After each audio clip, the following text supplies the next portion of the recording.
podcast is part of the Sports Social Podcast Network.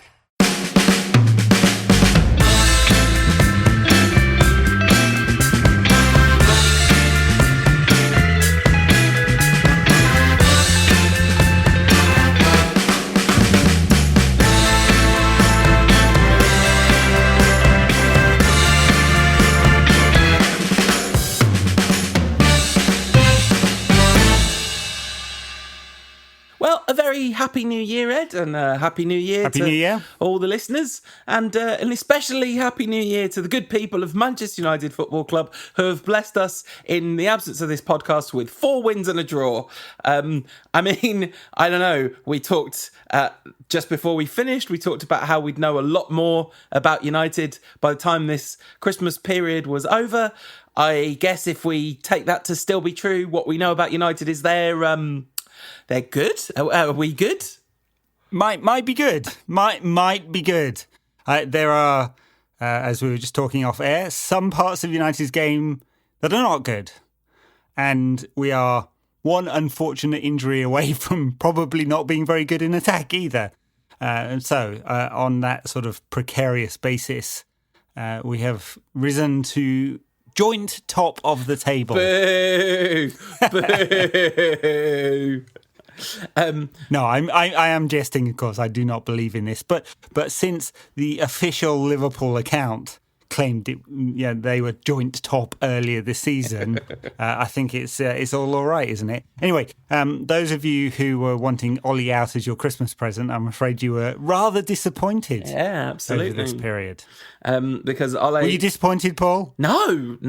I mean, the dream scenario of Ole Gunnar Solskjaer turning out to be good, I'll be wrong, happily wrong, every single day of the week if that turns out to be. He certainly picked a good period with Pochettino signing a contract at PSG. Poch lay there in wait, hoping to be wrapped up in a bow by Ed Woodward, but he did not get his wish, so he's hot-footed it over to Paris to sign and presumably an 18-month deal. Yeah, when does Ollie's deal run out again? Yeah, because, I suspect probably managing PSG is a bit more of a cushy job than managing United, really, in general. But anyway. So, we recorded after the Sheffield United game, and rather, rapidly after that, United went and thrashed Leeds. Good timing for the break, wouldn't you say? It was amazing. So obviously we had a lot of people messaging saying emergency podcast.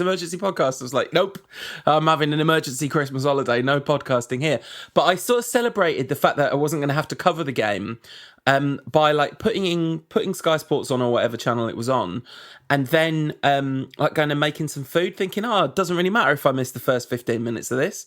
And then I came back and United were 2-0 up.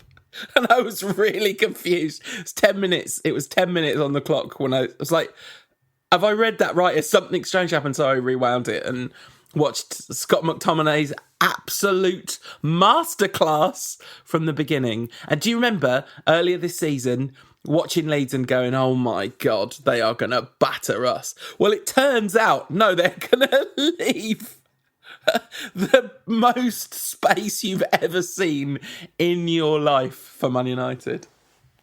Yeah, look, Ollie, I think it's fair to say, he's still a work in progress as a manager, and all the sort of Twitterati and data people and most of the pundits have it taken as read that he's no good, and United are selling themselves short.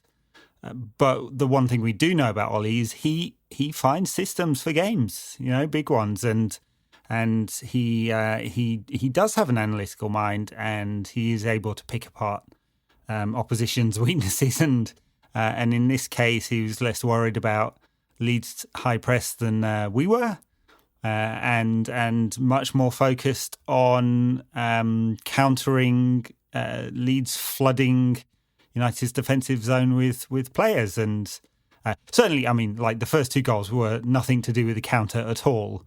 But that's how we racked up 6. And Leeds just didn't change. I guess, Bielsa has said they're not going to change, and there are certain people out there have managed to work out how to play them and get the most out of it, including your best mate, Jose. Yeah, boo. More on him in the backers content. I believe I said during the preview of this game, I think my words were, it would be a gargantuan error to start Scott McTominay and Fred in midfield. But it turned out that I'm a gargantuan idiot. And in fact, it was exactly the right decision. And Scott McTominay literally scored 2 goals in the first 3 minutes, which is a really good way of being wrong. Like, if you're going to be wrong, you've got to be spectacularly wrong, right? It's best to go all in, I'd say. Yeah. The one... I mean, look, it's in your defence, playing a double pivot against Leeds, a Leeds team that is much stronger offensively than defensively, felt a bit cautious, right? When you see the team sheet, albeit there's plenty of attacking talent ahead of them, obviously, and Daniel James. Sorry, it's cruel. No, that was the next thing I was going to talk about. Was Dan James, because I think Dan James is our worst player by an absolute mile, but I actually thought it was a really, really smart, very much a one-off. It's not like James played his way into the team or anything. It was just like, there is going to be acres of space in behind, and also Dan James works really hard off the ball. He'd be a real asset in that game, and he was a real asset in that game. I mean, there were numerous occasions where United players definitely chose not to pass to him because they don't want him to have the ball. But he scored a nice goal at the end of it, and he worked his socks off from minute one. He did it. I mean, he certainly looks better with 40 yards of space ahead of him in which to run. Yeah. When he's caught up with the ball and has to do something with it, less so. But look, as I was saying in your defence, Scott McTominay pinging one in from 25 yards after a minute, it's not what people were expecting, let's be honest. And then pinging another one in 90 seconds later, it was, That goal, both of those goals were absolute peaches as well. And the way he took the ball for the second and kind of dragged it into a position from which he could slip it past the keeper was amazingly impressive. And I don't know if you saw the little compilation that was doing the rounds of some Leeds United YouTube watch along of the first 2 minutes of that, and just United fans going, they've waited 16 years for this, and they're 2-0 down in 3 minutes. Such a weird team, Leeds. Yeah, I mean, they're quite close to the relegation zone. You'd think they've got enough points in them to not get dragged into that, but as the season goes on, there's going to be an awful lot of teams letting them have the ball and then trying to break on them. So anyway, I guess we shouldn't litigate the whole game in detail because this will be a 4-hour pod. But other notes from that game? Well, I just want to say they're 12 points above the relegation zone, and there are 1, 2, 3, 4, 5 teams between them and the relegation zone. So it's like they're not like teetering on the brink or anything. They've got over double the number of points the team in 18th have got.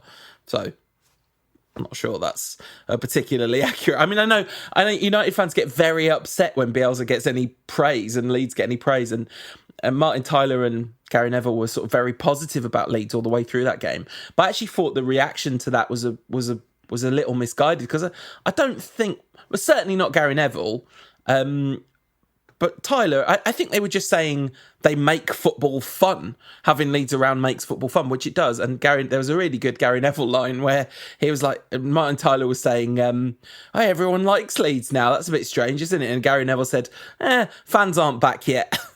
Which I thought was a really good line. But yeah, a fantastic game. I mean, like, unbelievably fun. But you're right, we won't litigate the specific detail of everything we've missed. So then we moved on to Leicester, and I guess United are on a massive high. No, we played Everton before that. So that's true. Completely forgot about Everton in the League Cup, which was an outstanding performance. Just really, really controlled, dominant, always on top in that game against an Everton side that was, in the middle of a good run, and didn't get the rewards till late in this game, and took an outstanding finish from a world-class finisher from Edison Cavani to really wrap it up. Yeah, what a goal that was, by the way. Like, you're right, the first half performance. I mean, I have to say, this was a game I was actually planning not to watch because I was planning to do some other stuff that evening. And then I saw the team sheet and it was, I'll just go from basically Pogba, Van de Beek, Fernandes, Greenwood and Cavani all started. I was like, I'm watching this game. I am certainly watching this game. And they were scintillating, basically. They played beautiful football for that first half. And like you say, got the rewards late on with that Cavani left foot finish, which is, I mean, so difficult, but he really does make it look easy. I mean, I have to say he's had some poor games in this period as well, which we'll get on to. But he was good in this one against Everton, and just an outstanding finish. Yeah, and then Martial capping it off, and he kind of needed a goal, and then scored again in the next one, and oh no, he didn't score again in the next one. No, that's incorrect. But then he scored in the Villa game, didn't he? A great performance, and through to the semi-final. Obviously, we got City in the semi-final. Obviously, that's being played next. That's the next game. It's on Wednesday this week. Yeah, and it looks like it'll definitely go ahead with City. City have had COVID in the camp, but they played their game against Chelsea today. It's very good they were too. Yeah, not at all daunting. Rather ominously so. And this is one leg just because of the amount of games and so on. It's absolutely relentless. And presumably 90 minutes and penalties. I haven't actually checked the rules, but I sure assume it will be, yeah. Yeah. I think everything is. Looking forward to that one. We'll do a preview later. And then on to Leicester. Leicester was a weird one because actually United continued their... obviously changing personnel, but continued their form from the Everton match in that it was extremely controlled. And apart from the scoreline, United were quite dominant in this game, much as different style of game, but much as the game that United needed to win at the back end of last season, which was only like 2.5 weeks ago or whatever it was. They were always pretty comfortable, except for a couple of absolutely brain-dead defensive moments. Yeah, and they're both just after we'd taken the lead as well. So it was a real... And now, I'm actually not going to massively hammer them for this because... this is, we talked beforehand about how there was going to be some low quality moments in this period of time just by the sheer condensed volume of football and for them switching off, losing concentration, all those kinds of things. We've seen all sorts of funny results. Liverpool failing to beat Newcastle and West Brom. Like there's been a lot of stuff's gone on. So I'm happy enough to put it down to that. Although it also hints at the broader problems United have defensively, because these were not exactly majorly out of character, were they? No, they weren't, and they weren't really fatigue related. I don't think. Mental fatigue, though. I'm talking about mental fatigue does count for something, yeah, for sure. Look, Harry Maguire switched off for the first one. Bruno's lost the ball, and then everyone's ball watching after that. Second one's even worse. First one looks horrendous because don't pick up the man. Losing possession, miscontrol from Bruno, doing something stupid in front of his own goal, basically. The second one, though, there's five players attracted towards the ball. Not one of them thinks, is Vardy going to step away from the five players that are attracted? Because, look, he's a good forward. Of course he's going to do that. It took that's all he had to do. Just step away. Neat finish, but... just horrendous from a sort of coaching point of view. It's super frustrating as well because United were dominant in that game. Double the XG of Leicester's 2-2, basically almost exactly 2-1 in terms of expected goals. But Leicester made the most of that first chance, and then it's so very deeply frustrating. I can't even remember the United goals in that game. I'm sure I would remember them if I saw them again. They were scored by Fernandes and Rashford. No, nothing's coming back to me about those, I have to say. I'm sure should have watched all the goals first, shouldn't I? Wow. Because whatever, everyone's seen them, so it's all fine. Good, weren't they? Good. And in the end, it was a very frustrating result, but it's definitely not a bad result. 2 all away at Leicester. Like, it's, they are a good I mean, Leicester are side. just a weird team this season, aren't they? They're winning a lot of games and losing a lot of games, but there's so much quality in that squad. Well, they're the only... Right. Frustrating because it was a good performance. They're the only other team that's won 10 games in the league so far this season. The only other team apart from Ole Solskjaer's tricky Reds. Ole Solskjaer's relentless winning machine Reds. Talking of relentless winning machine, simultaneously, easily the worst game of the break and easily the biggest goon I have personally experienced sat in this very chair watching all of these games. The horrible, life-sapping experience of watching a Wolves team that wants nothing more than a 0-0 draw. It wants that 0-0 draw like the kid wanted the Christmas present, the PS5 this year. Like oh god, yeah. Every bit, every cell in their collective system was just going, inject a 0-0 draw into my veins. And for Nuno, it's 90 minutes of foreplay.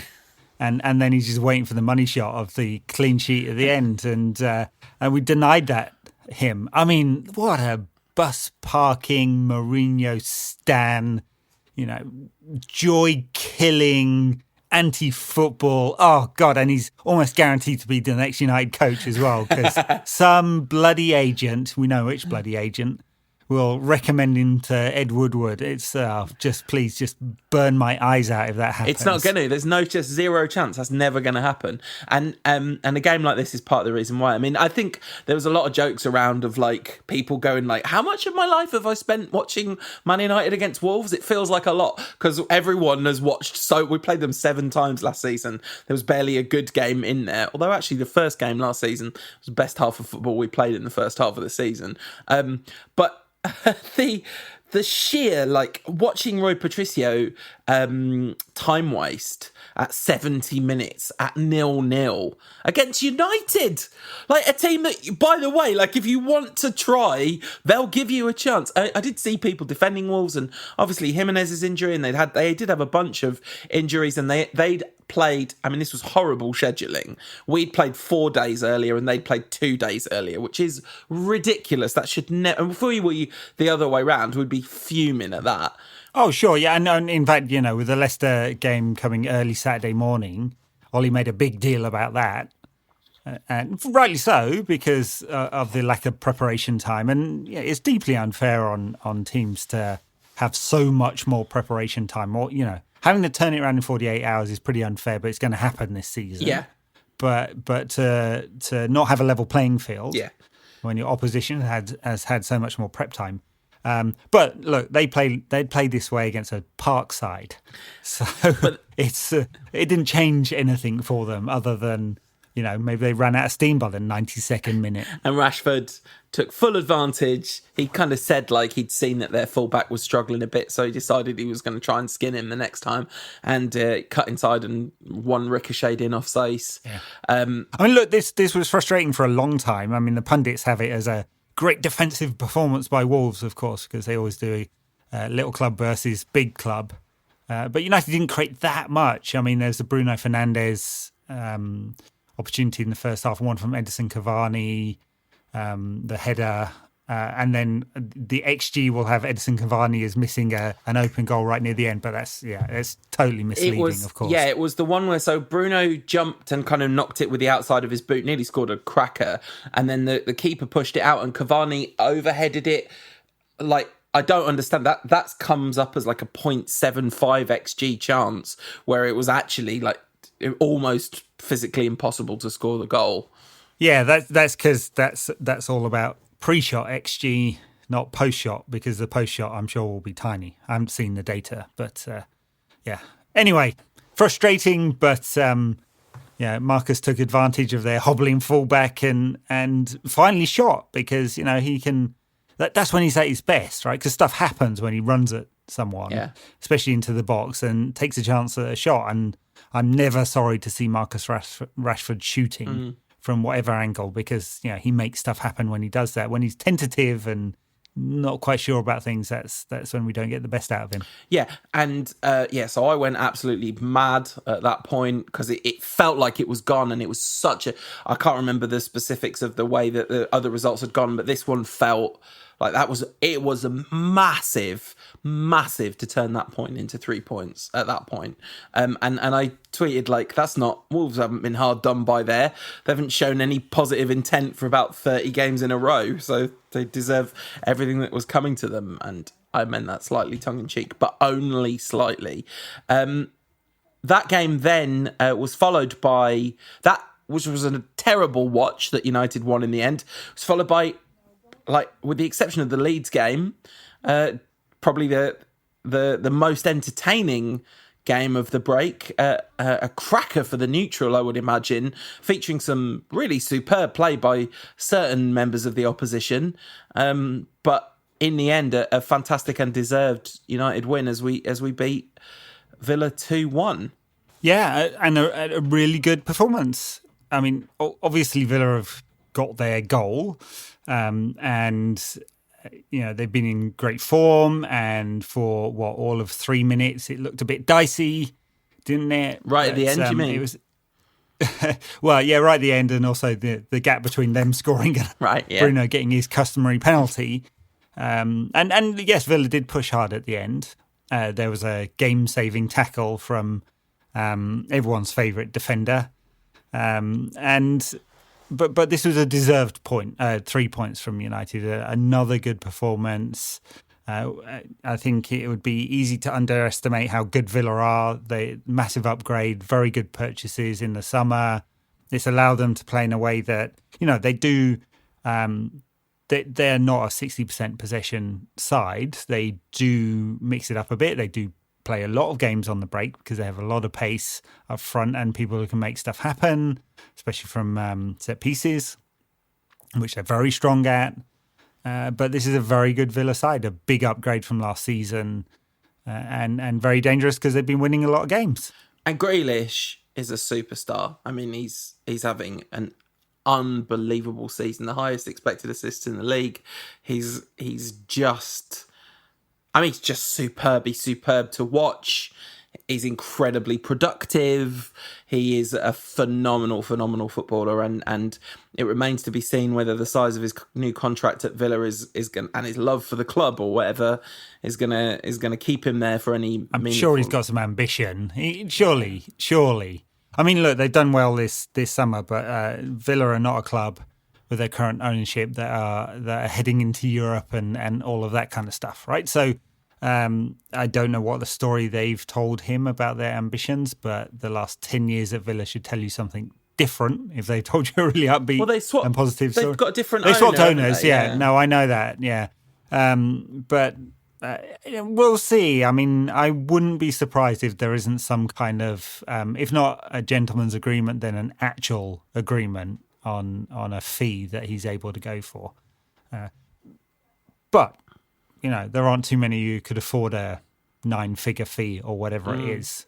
And United seem to have other targets. So, although there's a lot talked about him previously before he signed his contract, you'd think he'd want a big stage though for these talents. Yeah, because they are prodigious talents, as prodigious as his calves. Man United's opener in this was an absolute joy.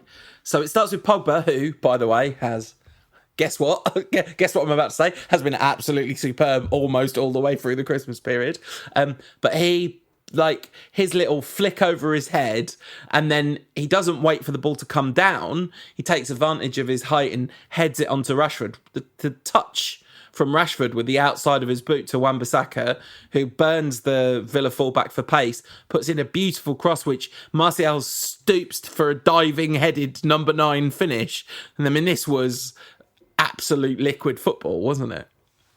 I mean, it was lovely, and obviously I've spent many an hour talking about Wan-Bissaka's lack of delivery from wide areas, and this was a perfect one for the diving header. The United official Twitter account shortly afterwards tweeted, Wan-Bissaka has the most number of assists in the Premier League this year. I was like, what? I don't believe it. I just don't believe it. And it took me quite a while. And so I was like, no, wait, FBrefs, just don't believe it. but of course, this was this year, calendar year, Yes. first game of the, and all of that. So yeah, but good for him. I mean, he has actually not had the best of time this season, Wan-Bissaka, and not actually particularly good Christmas period. He's been caught out of position quite a few times, and those sort of spider legs, I think that's his nickname, isn't it? Spider, have been necessary, but he really switched off one of the Leicester goals, right? No, Villa goal. The Villa goal he really switched off for. He's arguing with the ref about a free kick. And they've tried to play twice. I mean, they telegraphed it by trying to play it, and he still didn't clock.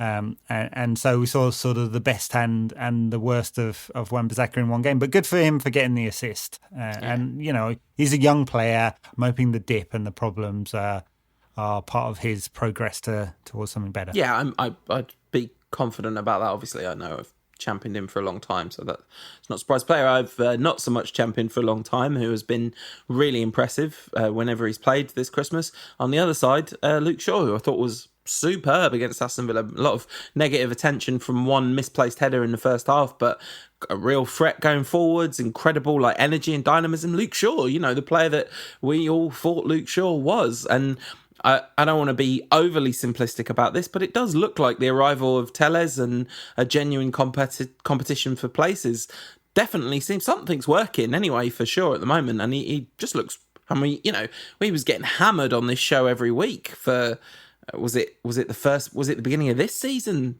I guess it might have been, yeah. I'd say the last 5 years or so. But particularly, all hope looked lost at the beginning of this season, but he's really come good. Yeah, he needs to stay fit. So this new and and then there has been an improvement, and especially on the defensive side. Not too many mistakes, which was a major weakness. When he was an 18-year-old, it was all about the attacking side. He's lost that, but I think he's providing some good balance to United's attack down the left-hand side. He's not getting Andy Robertson numbers or anything like that, but, fine. Good balance, offers options, works well with whatever player's playing down the left, and has been very solid performer for United.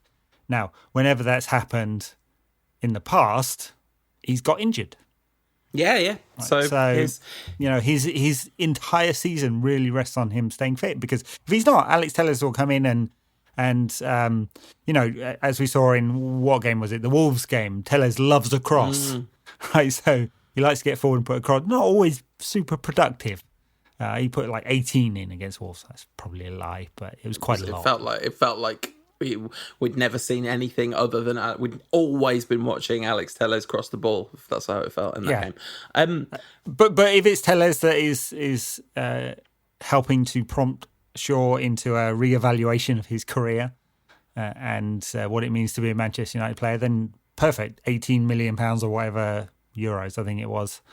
Very well spent.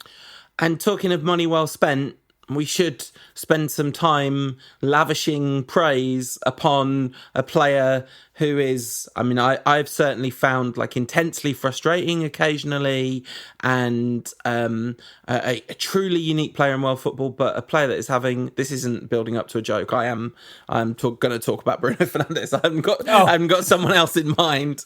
I thought Eric Bailly, actually. Eric Bailly. That could have worked. But Bruno, it's nice to have Eric Bailly in the centre of defence alongside Harry Maguire. He's our best centre-back by a long chalk. But Bruno has been utterly magnificent. The thing about him kind of giving the ball away unnecessarily, and I saw some chat on Twitter today about just how hilarious his overall pass map of his all his games is, because the ball just always goes forward and never passes backwards.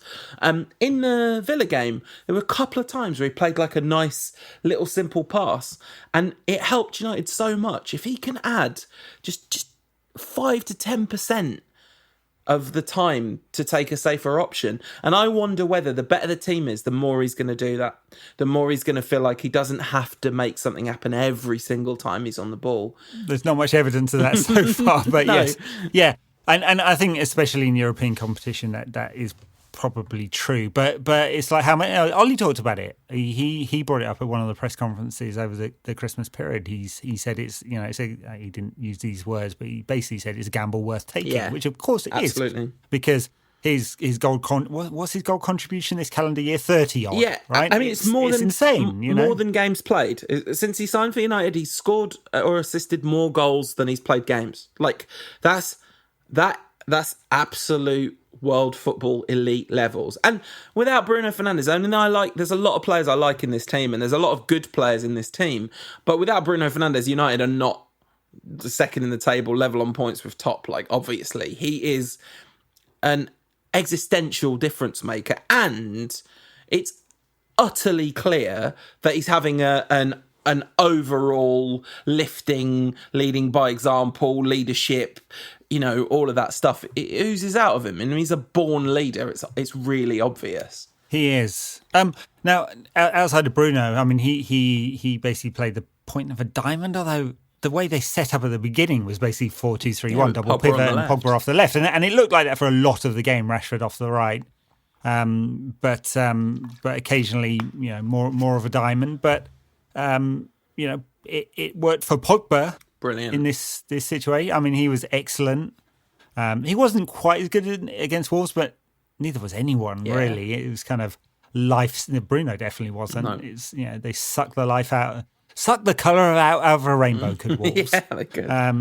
But in this one, Pogba, excellent. And he provides a lot of balance. Obviously, he's not going to dribble up the touchline in quite the same way. He's not going to provide the direct goal threat that Rashford would in that position, for example. But a lot of balance to the team. Thought he was, overall excellent. His numbers are really good. He's been good over this period, as you said. All the chat about Mino Raiola and him never playing for the club again and all that kind of stuff has disappeared because he's an asset. Not the asset we wanted 4 years ago, but United are better for having Pogba in this kind of form than not. I mean, any kind of title conversation, Pogba's going to have to be really good between now and the end of the season for us to be in that conversation. And so are some other players. And it's still, I think, all the data would suggest it's a big long shot. But one thing that I wanted to mention, actually, you said earlier that the Twitterati and your data nerds and your analysts and your tactical analysts all think Solskjaer's rubbish. But there's nothing in the data that suggests Solskjaer's rubbish, that United are barely overperforming right now compared to the data. I mean, if you sort the league table only by expected points, United drop a number of places, but these are very fine margins because it's all pretty tightly packed. And certainly over this Christmas period, there hasn't been, the only result that's an anomaly versus the data is the Leicester game, which we didn't win when we should have done. Everything else, the metrics all look great. Like, United are creating chances, they're taking chances, they're conceding a reasonably high number of chances. And I think one of the big problems is that conceding a chance is like the type of chances we concede do tend to be because someone's had a malfunction, and they're fairly substantial chances. Yes, and also because Lindelof and Maguire have zero recovery pace, so there's we don't get away with it. Right now, with Eric Bailly in the team, we might get away with it a bit more, as we saw in the last minute of this game. Absolutely, because Maguire made a mistake, missing the header, right, and eventually the chance comes, and Eric Bailly's pace and understanding and bravery, all came into one to make that game-saving block. But look, on the expected points, United are like 5 better than they should be, but that's really only about Brighton and West Ham games. And in the Brighton game, United weren't that bad. I mean, it's unusual to get a penalty after the final whistle, pretty bad. For sure. Pretty bad, if I remember that game. So, and West Ham was pretty frustrating for large parts, but we will get those results. Yeah. And I don't think it's really fair to say United dropped 5 or 6 places. That's only because it's so tight. Yeah, exactly. And the landscape of, I mean, we'll talk in the backers content about what a kind of remarkable Christmas period it's been. I mean, Arsenal have just won 3 in the bounce. Chelsea keep losing every game. Liverpool have dropped points you certainly wouldn't expect them to have dropped. It's been, Spurs have, until they faced the tonic of, Bielsa's Leeds. Even that game could have gone real different but Spurs just kept sitting back on 1-0 leads and it not working out for them. So, certainly at this point, top fours, we were talking 3 months ago or even 2 months ago, and sort of top fours looking really shaky. Now you'd be sort of relatively confident that United will get into the Champions League, and things change really quickly. They do. I mean, United are a 1.5 defeats away from not being in the top 4, yeah. right? A defeat and a draw, right? Because it's so tight. Yeah. I mean, United 33 points, run down to 10th. West Ham on 26. Yeah. So, yeah. And lots of, as we've seen, Liverpool have only lost once, but they're dropping points, and it's giving everyone else an opportunity. Now, the interesting thing is when we get to May, and when we get to May, was United's decision not to take advantage of the summer window and throw all their money into, I don't know, Sancho J, for example, or a central defender? Was that a big mistake? Is this the season when we could have a Leicester-like anomaly where not the best team wins? Or when Man United win the league. Yeah, exactly. Yeah, we are the new Leicester. I mean, if that's what it takes. But, will that be seen as a mistake? Were United a bit short-sighted? We'll see. We've got a few months until that happens. It was a mistake. We know that already. We knew that at the time. It's evident. Yes, but the size of the mistake, yeah. We were thinking it could be the mistake that stops United qualifying for the Champions League so we can go out in the group stage again, when it might actually stop United making a real shot at the title. We'll see. It's unbelievable that here we are on the 3rd of January talking about the title, and not gung-ho. I mean, I tweeted 21 in 21 as a sort of little joke thing, but it's, not in a spectacularly gung-ho way, but just you have to talk about the potential that United are going to be involved in the conversation around the Premier League title, and it is no longer not in the realms of possibility. And this is the thing, that this is a theme that I've gone on and on and on about, but this is good players versus bad players this season, and good players are winning by miles. And as a lot of people have pointed out as well, that there's been some team sheets shared about how far we've come when we were having Pereira and Lingard and Mata, and these were in and around the first 11, and Dan James was playing every week, and there's been progress in the squad building department. And we've hardly talked about Cavani. He's got the 3-game ban. He's 1 game into that. I don't think that's a controversial decision. I think that's absolutely obviously the correct decision, and they were kind of at pains to say this isn't a kind of an accusation of racism, it's about using inappropriate language kind of thing. It was the right. Well, the way we don't need to, because we had a long chat about it before, but the way the FA have constructed their rules, I mean, he basically was already guilty of a breach of their rules. Yeah, exactly. Whether you like that or not. Yeah. So this was a fairly inevitable outcome. Yeah, and I think it's been handled reasonably well by all concerned, to be fair. So that's he's going to be back, and you said he'd had some really bad games this. Well, I didn't think he was very good against Wolves. Tough game to make a real impact, but yeah. No one. I think that was one of the ones where his movement didn't really show. Yeah, I mean, I do think it was really difficult because he had to move past 11 players to do anything. One other player I wanted to mention, though, before we sort of move on and start talking about previews and stuff, is David De Gea, who, I mean, he was dropped. Dean Henderson got the nod against Sheffield United because it was Sheffield United. He made that big howler, and but I think Dave's been really good. Yeah.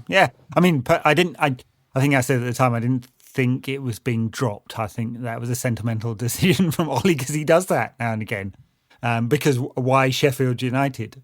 Other than they're absolutely rubbish and they keep losing games. 16 games so far. Dear.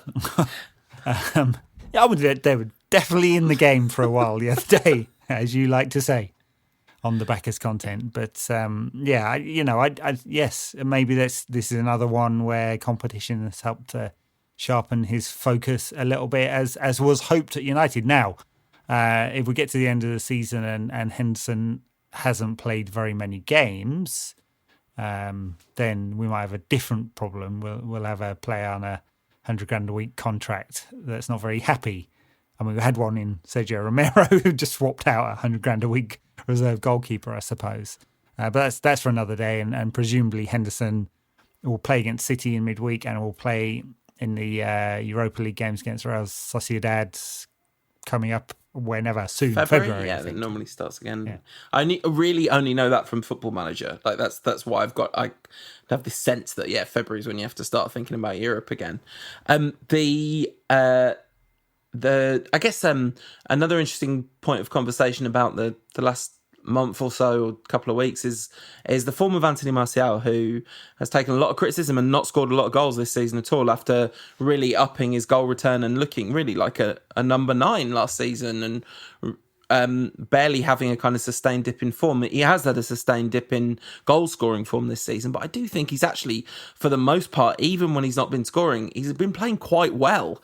It's not like he's looked really off the pace, or there's been a lot of like nice back to goal play, a lot of nice contribution around build up play. He obviously links up really well with Pogba. They if you look at the heat maps of that Villa game, you can see that definitely in each other's zones a lot, but they sort of seem to combine well there. But he struggled in front of goal, and it was really nice to see him score such a sort of number 9 goal against Villa. Yeah, I mean, his the number of shots he takes has dipped as well. So it's not been a great first half of the season. And I think again, in the hypothetical world in which United make a sustained title challenge, he's going to have to score double figures in the league in the second half of the season, or a little bit over the second half of the season, isn't it? I think that's fair. He would have 20 some games or something is. And we need that from him, and he can certainly do it. And then the use of Greenwood, I think, has been quite smart. He's been in and out of the side. He's been used fairly conservatively. Van der Beek still can't get a look in. The only game he started this whole time was the Carabao game. I wonder if he'll start the Carabao game against City. I guess that's a big question. But I wonder also whether he'll have a big role to play, injury or not, as a bit more rotation stuff kicks in. I think Solskjaer's rotated pretty well. Like he has mixed it up. He has alternated between Fred and Matic and McTominay. They've all played plenty of minutes, and he's not left anyone too exposed, and he's doing a pretty bang up job right now, is Ole Gunnar Solskjaer. Yeah, there will definitely be some rotation. This is going to be where it really kicks in. That Ollie's squad management has to be sensible. I mean, he might well put out a fairly strong side against City. A few changes for sure, because there's changes every game. But there's Watford after that, and then it's Burnley. So, which obviously is a tough game, but.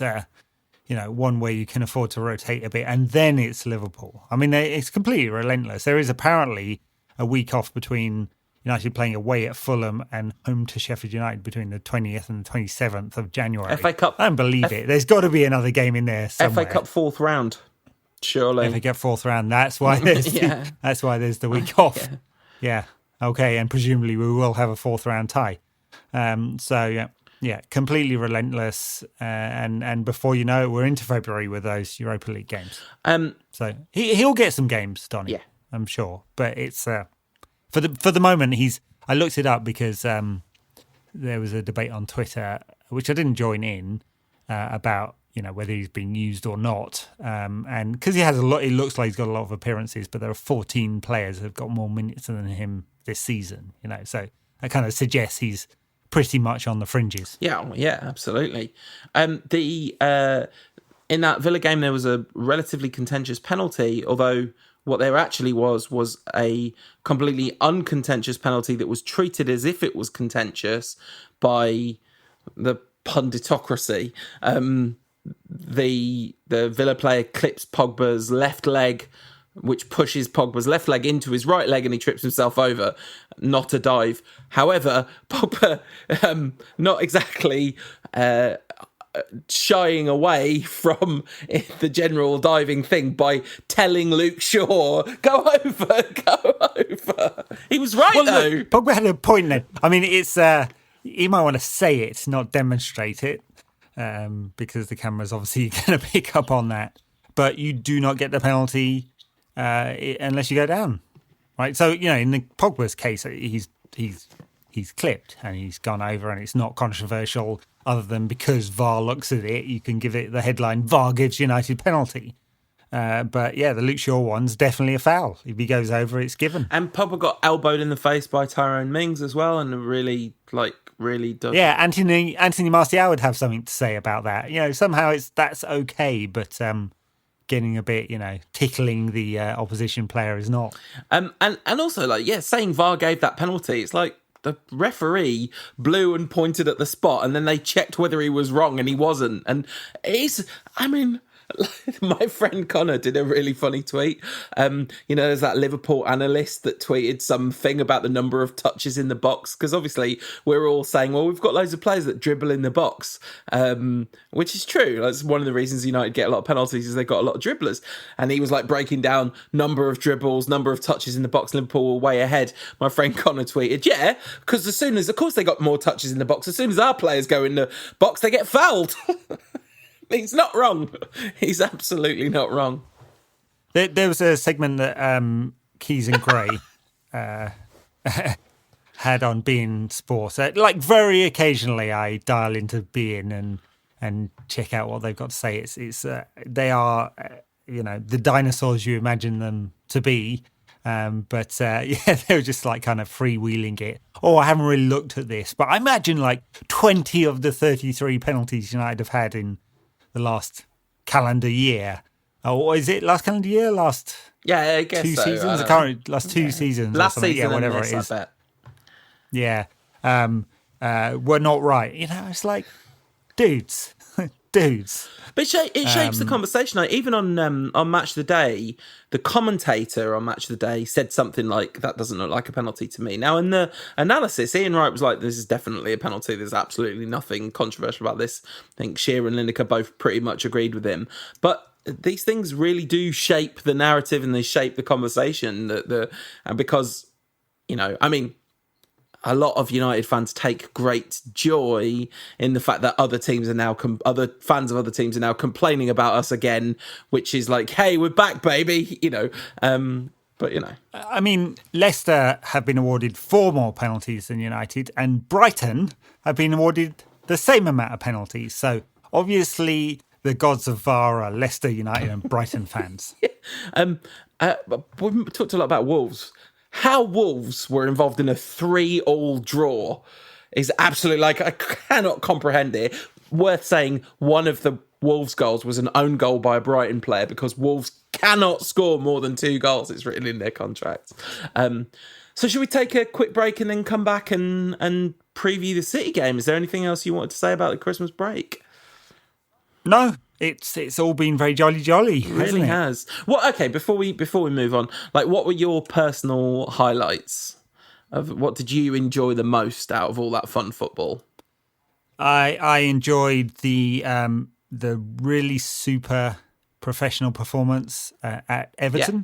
Wasn't expecting that from a much changed side, but thought that was really stylish. I enjoyed Marcus Rashford getting on the score sheet against Wolves right at the end. And I, of course, enjoyed the absolute spanking of Leeds. Those of us of a certain age remember Leeds in the Premier League, remember having to go to Leeds, and quite enjoyed that. Yeah, that's Leeds and the Wolves goal definitely top it for me. But the reaction to Eric Bailly by the team and the incredible team spirit that's clearly there. There's something happening. It doesn't mean we're going to win the league, but my goodness, compared to where we were this time 2 years ago, just over 2 years ago, there's a joy there. Mourinho piping up about Harry Kane scoring all these goals without 10 of them being penalties, as an obvious dig at Fernandes. And somebody said to me, well, to be fair, it's not like he's having any more like unpleasant sarky digs at United players than he was when he was the manager, which is very true. It's very true. But yeah, all right. So we'll take a break and then talk about a real tough game. If you want more from the show in between shows, check us out on the socials. We are NQAT Pod on Instagram, Ed's at NQAT Pod on Twitter, and we are under our real names on Facebook at No Question About That. I mean, I don't know why I say it's a real tough game, to be fair, before the break, but because we just beat them every time, don't we? I guess it was a very, very bad game the last time we played them, that 0-0 draw of great repute among fans of absolutely awful football matches, ambitionless dross. I can't see this one being like that. Well, at the time, everyone was kind of happy with that. I mean, it's only 3 weeks ago that game. I mean, feels like a lifetime ago. I mean, one of the things about City and the why it's a tough game is, of course, they've picked up some form. They like after us, they drew West Brom. Everyone's like, well, City are having a hard time. Is Pep going to stay? Is he going to go? He's now signed a new contract. Then they beat Southampton and Arsenal away. Comfortable win over Newcastle and just absolutely spanked Chelsea, and so they are looking more like the City we know and don't love, which is unfortunate. Oh, no, presumably they will make quite a lot of changes for the League Cup semi-final. They've had to make some changes today because they've had COVID in the camp. And that we don't know how serious that will be, but they're missing some players. Don't know the impact it will have on those players yet. But with all these games, they will have to make some changes. Now we'll see what we get. Of course, we could probably do with like nobbling Kevin De Bruyne pretty quickly in this game because everything he touches is gold at the moment, which is unfortunate. But I couldn't tell you what style of game we'll get. Obviously, Ollie has a certain way of playing against City, which is to not play, really, and then try and catch them on the break, which hasn't always been the case, but has generally been the case. Although that last one, it did sort of feel like United's caution over, like they weren't like piling forward on the break. I mean, if you think about that last game with fans at Old Trafford, where we beat City when McTominay scored that like ball when the keeper kicked it out and he kind of like first time looped it from 45 yards or wherever it was. That performance was very sort of muscular and dynamic and aggressive, like soak it up and hit him on the break. The one the other week was really a real damp squib from both sides, actually. I mean, this is not going to be that because it's a semi-final of a cup competition. There's nothing. I mean, the only thing there is to lose is the game. It's binary, isn't it? There's no benefit to keeping your powder dry, and a 0-0 draw does nothing for anyone in this game. No, it doesn't. But Solskjaer may well calculate that being circumspect is the best way to beat a City side that will have presumably 60% of the ball. But it surprises me sometimes in these big games. I always say that's how I expect United to line up and play in some of the bigger games. Of course, it's an evolving United side, one in good form, that's playing well, it has lots of creative talent. I mean, I think for sure there's about 9 of this side you could pick. Well, right? Is there? I mean, are we assuming Henderson? Is that a solid assumption? I mean, yes, I'd be surprised. It'd be a big kick in the teeth for him if it's not. I mean, he's a kind of Romero-sized kick in the teeth if he doesn't play. The rest of them, I mean, I guess Telles will come in for sure, but it might not do. But he's been rotating Shaw as presumably a way of protecting him. Maguire will play because he always plays. Played more minutes than any other professional footballer in the calendar year 2020. any other professional footballer, not any Premier League player, not any outfield player, played more minutes than the goalkeeper who played the second most minutes out of some Brazilian goalkeeper in the world. In the world, Harry Maguire played the most minutes. He hasn't played 2 games in a row for a very long time. Lindelof, by the way, was very high on that list too. Trusted by Solskjaer, plays a lot of Eric football. Bailly's now played 4 games in a row, the first time he's ever done that for United. But I mean, then in midfield will be an interesting question. Does he, because he likes to go with the double pivot against City, he almost always does. And you'd expect that to be Freddie McTominay, but do either of those need a rest? And does he want to freshen it up? But we'll see. But the thing is that the timing of this is ideal, really, because he can go for this one. I mean, we played on Friday, and this is Wednesday, and the game after it's Watford. Exactly, and then it's Watford. Yeah. So which kind of suggests it'll be a stronger team than might normally be the case in the EFL Cup. I wonder whether, with the exception of Henderson, it's exactly who he'd pick in a Premier League game if we had a Premier League game against City coming up this midweek. In which case, the only choices really are who plays on the left of attack. Does Martial come in up front and Rashford play left, or does Pogba stay left and Rashford play up front? And that's, I guess there's a choice on the right. Does Rashford switch to the right and then play all of them, or does Greenwood come in? But apart from that, not many choices. I mean, if it's he's treating it like a Premier League game. Yeah, and I think there's absolutely no reason not to, right? I mean, barring you don't want somebody to get a serious injury, but you don't want that in any circumstance, and that can happen any time. In terms of like... And the value of a trophy is high, I think, for Solskjaer, to maintain this, a final to look forward possibly with fans in April seems unlikely, but, possibly... it would be a massive boost. So we'll be totally wrong, and Donny will play along with Lingard and Juan Mata. Juan Mata, I guess, is an outside chance to play, but I just think it's very unlikely. Didn't play at all over the Christmas period, did he? Don't think he even got on the pitch. Not at all. Maybe did he play against Everton at some point? I can't remember. But anyway, So and Bruno actually dedicated a goal to him. I can't remember which game it was in. I guess the Leicester game. So that was kind of interesting. So anyway, I wonder if there's something going on there. What we do know is that Solskjaer is going to take the derby aspect of this seriously, because this club, I know what this game means. Of course, it's the EFL Cup, which isn't the top of our priority list, but it's a trophy and it's a derby in a semi-final, and I have to play my strongest 11 in this game. I have to.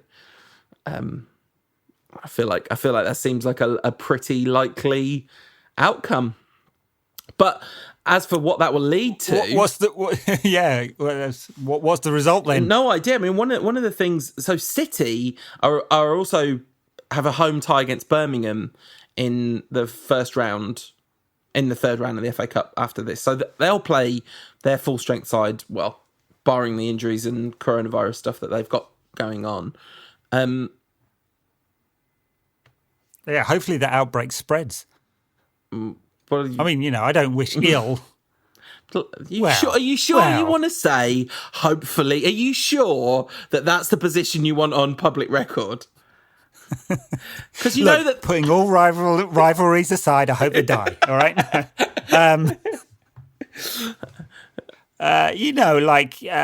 I don't know, a bunch of false positive tests from panicked medical staff. An outbreak of false positives at Man City is fine. that I'll take. They're all young, fit men. They'll all be perfectly fine with the touch of the Ronies.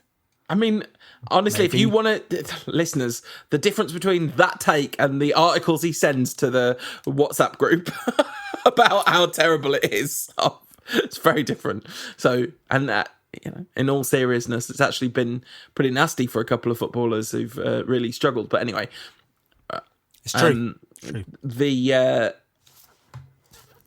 point being, this is going to be hard to pick right now, as has been the tradition all the way through this season so far. If United have played well in the previous game, I'm inclined to suggest they'll play well in the next game. And when they lose, I feel like they're never going to win again. It's been a hell of a run It's got to come to an end sometime. I'm not sure. I kind of feel like they are going to be ridiculously up for this. Like ridiculously top level maximum up for this. Semi-final, derby. Last season they got to 3 semi-finals and lost them all. They are going to be absolutely desperate to get that monkey off their back. And I think this... I'm sure they're going to be gagging for it, but it doesn't always translate into a perfect performance against this City side, which will have 60% possession and create a bunch of chances. The thing is, United are quite good when they're not defending individual moments badly about constructing a defensive situation for games like this. Right? So City will probably have 20 shots or something like that, but a whole load of them will be from outside the area. As long as we're not blown away like happened in a previous semi-final. We might be okay. Yeah, and we might be all right. Yeah, and I'm going to predict 1-1 and a Winfrey United on penalties. Bruno will take all 5 of them, if only. 2-1 to United, thanks to a VAR injury time penalty before penalties. Great. I don't know whether you caught on social media, this is for listeners because I sent it to the WhatsApp group, Japanese Youth Cup final penalty, in which the one of the players takes a penalty. Like, imagine Simone Zaza, right? That penalty, but he does it for a very long time. I want Bruno to do one of those and the hop, and then maybe Panenka it. Bruno Fernandes is so good at taking penalties. The one he took the other day is just unsavable. Just standard as well. There's nothing fancy. No. He just ran up and walloped into the corner. There's an interview, loath as I am to plug official Man United stuff, there's an interview on their app, 20-minute long video interview with Bruno Fernandes. It's well worth your time if you've got 20 minutes spare. That's really good. At one point, the interviewer presents him with a non-penalty goal stat, which is something like he has more non-penalty goals than any other midfielder in the league. I wonder if that's since he arrived. I guess it must be. And he's like, I don't want to hear the non-penalty. I want the stat including penalties because believe me, you have to score them. And it's like, yes, absolutely. Never mind your non-penalty stats. We love penalties. We do. Love absolutely. Yeah. Someone said that. I saw someone say that on Twitter, actually. Like, why is everyone moaning about... Everyone loves penalties. No one's ever said, like, oh, this game's rubbish, it's got penalties in it. Penalties are great. And, yeah, long may they continue. Anyway, thanks for listening, everyone. Happy New Year. I hope that it's... this goes without saying, but I hope that it's a year which brings with it less horrible challenge, and that... whatever challenges you are facing, the wind is in your sails to face them. And for Patreon backers, stay tuned. We're going to talk for, I guess, a while about all the football that's happened since we were last here. In-depth reviews of all 150 games or whatever it is. Yeah, sure. Yeah. Yes. Yeah. All right. See you on Thursday or whenever it is. Yeah, I guess we're going to put a show out on Friday because we're... Oh, God.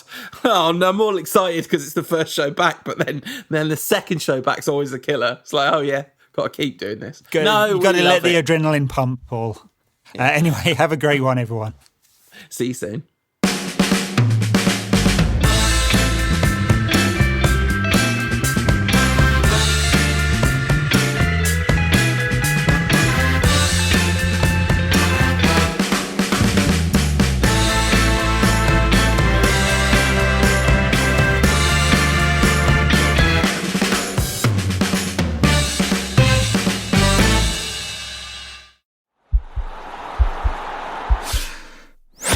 This podcast is part of the Sports Social Podcast Network.